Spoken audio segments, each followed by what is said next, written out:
In this video, we will talk about the time-based lookup in Splunk. Now, this topic, a lot of people are asking me about this one, and I just thought like I will just create a small video on this one. Now, to start with, what the data I have taken it today is the earthquake data. So I think I downloaded from one website here. Probably I'll be giving the website link in my video description as well, and also I'll be sharing this CSV file in my GitHub repo as well, so check that out. Now the data is like what the for the past day, wherever in the world the 4.5 or greater magnitude earthquake happened, so that data I have taken it over here. If you see, like we have a time in a time field in that particular CSV file. We have latitude, longitude values, then depth, magnitude type, and other stuff over here. Now this is the file will work as a lookup for us. Now for a time-based lookup, it is important that your lookup will have a time field. So for us, which have this particular time field over here.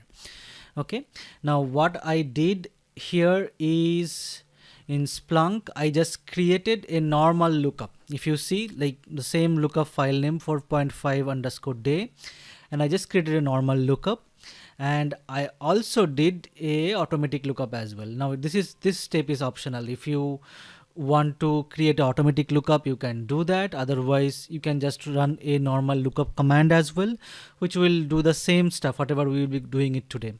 Now in this automatic lookup, if you see it, so I am just basically querying the lookup with this latitude input, and this is the three inputs output we are taking it: the depth, the magnitude, and the magnitude type. These three fields from the lookup we are querying it. So if I just show you our event, now let me tell you the event as well. So what I did is I just took two values from that lookup to make an event actually. So my event will have very simple structure.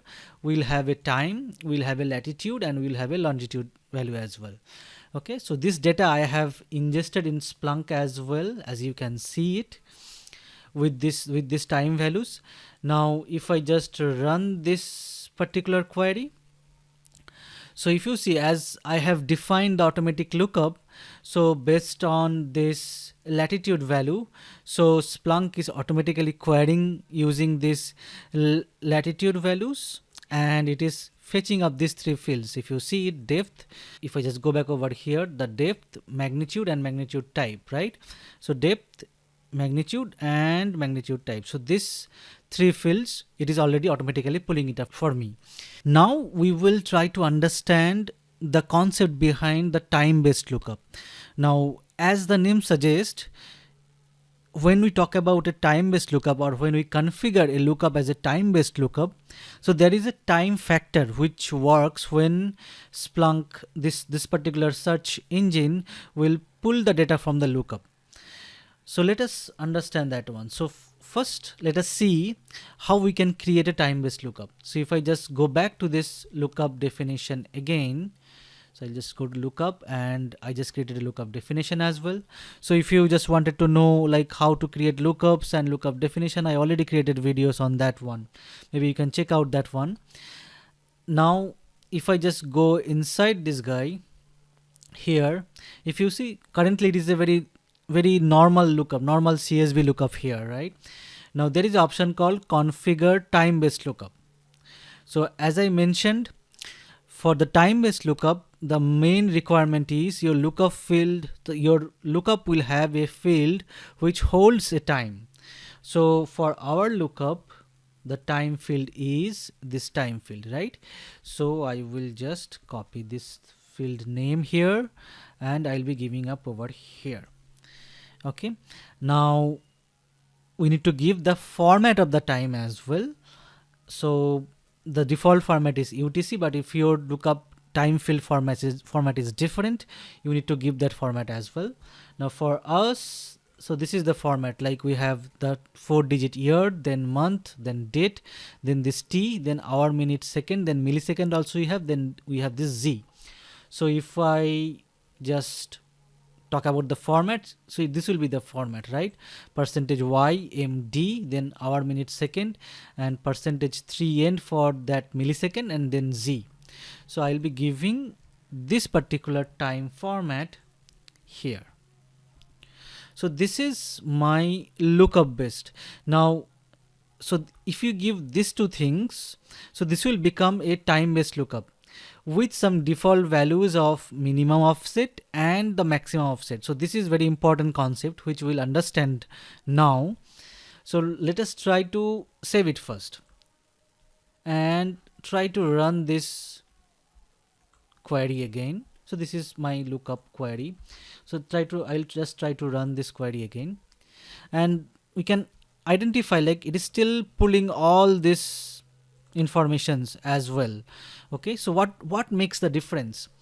So to understand that, let us first try to understand these two fields, the minimum offset, so the default value is 0 if you see, and the maximum offset, the default value is very higher one over here if you see it.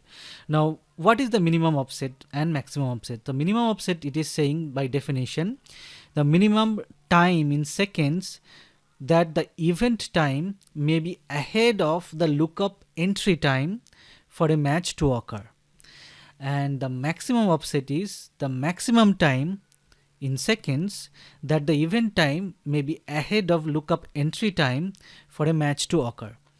So for that, I just prepared a small PPT. I will just try to showcase it. So let's say this is my lookup timestamp current for a particular lookup record. This is the lookup timestamp, and my events timestamp is somewhere over here. It is obviously greater than my lookup timestamp, or it may be lesser than as well. But for my current scenario, whatever I am currently saying or currently trying to establish something, let's say our event timestamp is somewhere greater than the lookup timestamp. Now we talked about two stuff over here. One is this minimum offset in second, right? So that is the minimum offset time. That means from the lookup timestamp, the event timestamp is at least this much greater. So that is what it is trying to say that. Okay, that means events timestamp is at least this time greater than or equals to this particular timestamp. So this particular timestamp is nothing but the lookup timestamp plus the minimum offset time. Similarly, for the maximum offset second as well, if I just add some seconds with the lookup timestamp and then add it, so let's say we are reaching it over here, so that is our maximum offset seconds. So by definition, so this events timestamp will be at max this one. So that means the range of events timestamp is between these two guys, like this timestamp and this timestamp for a time-based lookup I am talking about. So this is the scenario basically. If my events timestamp is between these two, that means there is a possibility that a match will occur there. Okay, now how it will match, how the search Splunk knows how to match with the lookup timestamp or not. So for that, let's say if I just take a subtraction from this event timestamp with this particular timestamp, so I'll basically get this guy, right? Because event timestamp is lesser than always this timestamp at least, right? So that means it may go somewhere like here, this way, correct? So if I just take this guy as my reference point, similarly, if I just take a subtraction from the event timestamp with this particular timestamp, then I will get this guy over here. So if I just take this guy as my reference, I'll get this one over here. I'll just add this timestamp over here. Now there is a reason behind why I said like this guy as a reference, the lookup timestamp as a reference, because I am trying to establish a fact that how the Splunk search will try to find the matching lookup record. So Splunk will basically take this one as the earliest time and this one as the latest time to match the lookup. So basically to filter the lookup with these two timestamps, Splunk will determine the earliest time as the event timestamp minus the maximum offset in seconds. That so it will basically go back to that point, and as well as the for the latest time it will be doing the calculation something like event timestamp minus the minimum offset of the seconds. So that will become my earliest and latest time to filter the lookup. Okay, so that's the reason I just show you this one. Now let us try to go back to Splunk and see how this concept works over there. So if you see, currently the minimum offset, the default value is 0. So I will keep it as default value only, 0. Now if I just give maximum offset as 12 second, let's see what is happening over there. I'll just save it. Now if I just try to run our search again, which basically doing a automatic lookup now, if you see all those fields, the depth field, the magnitude type field is not getting pulled now, because if you see it over here, my event timestamp for these two events. Now let us first try to see how Splunk is matching. So my latitude values are these two guys, 50.9705 and minus 8.6906. So if I just go back to my this thing over here, so we are basically working with these two fields, these two data now.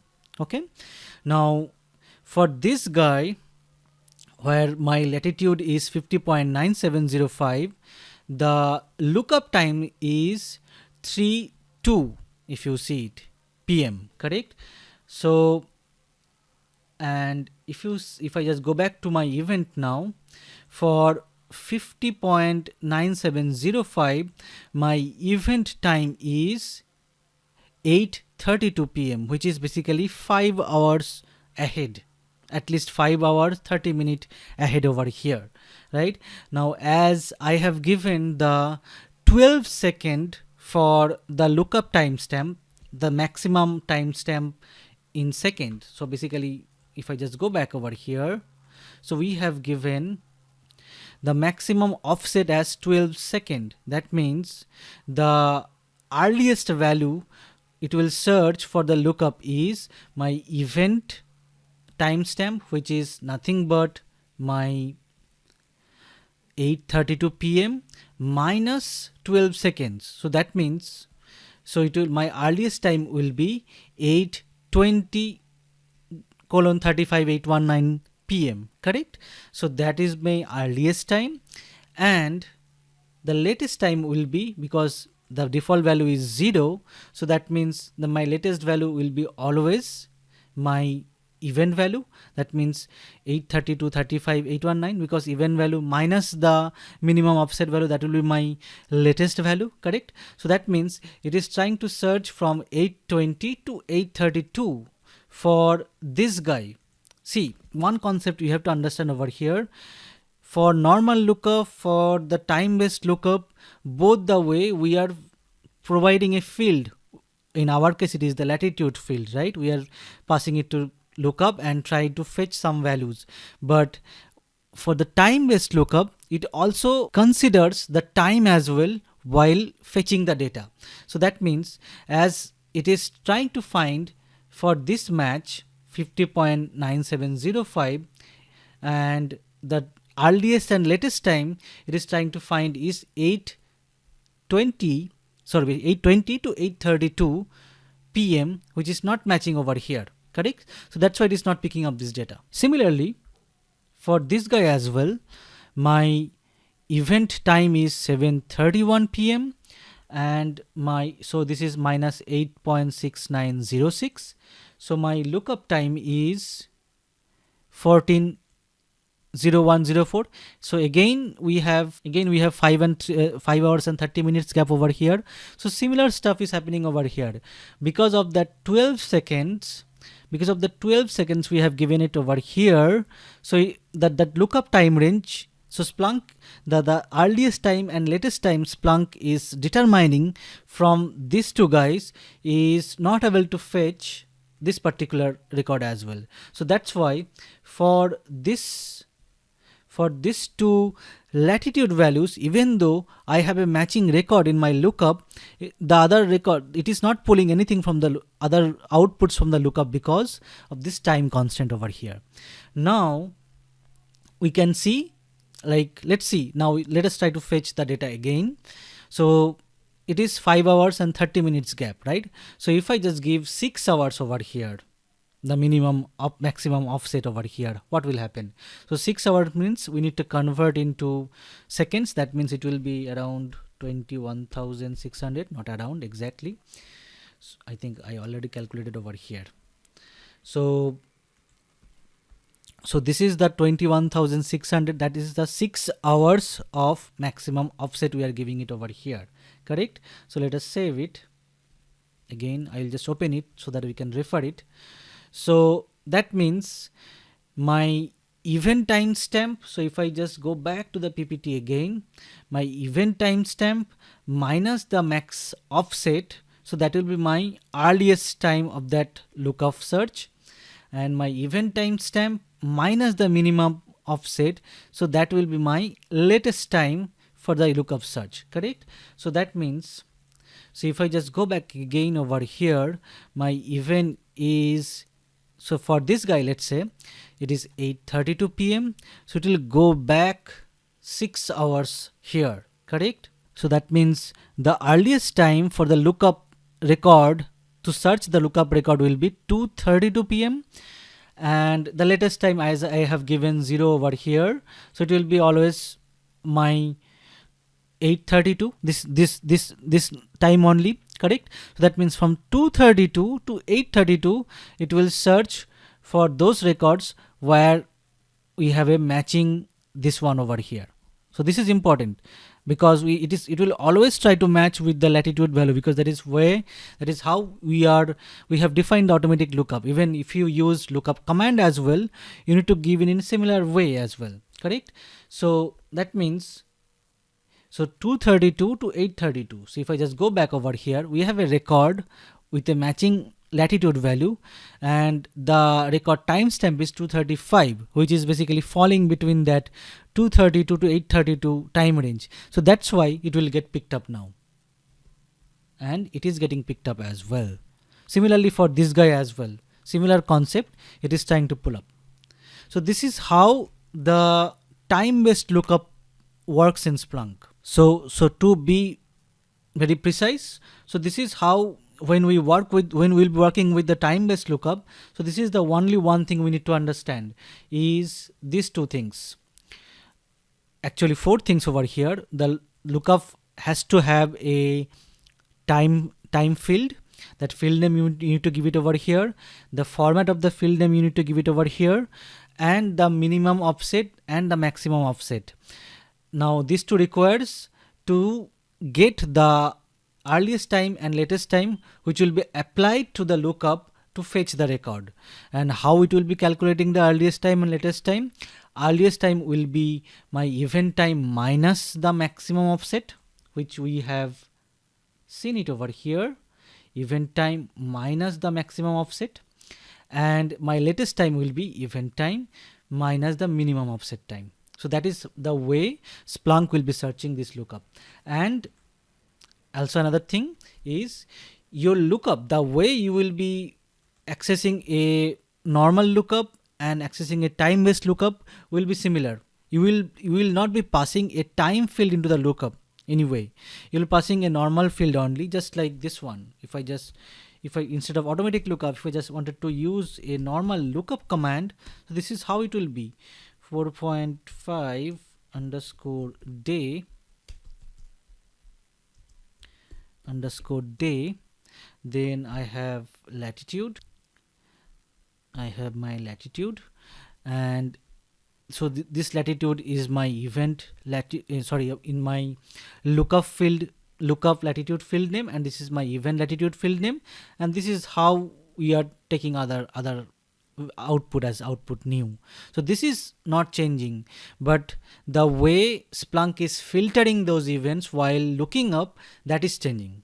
So that's the important stuff about the time-based lookup in Splunk. And this time-based lookup you can create for all those different kinds of lookup, like the KV-store lookup, everything, like the CSV lookup, even I think for the script-based lookup as well. Okay, so hopefully I did not confuse you guys, and this video was helpful as well. Let me know how you think about this one. See you in next video.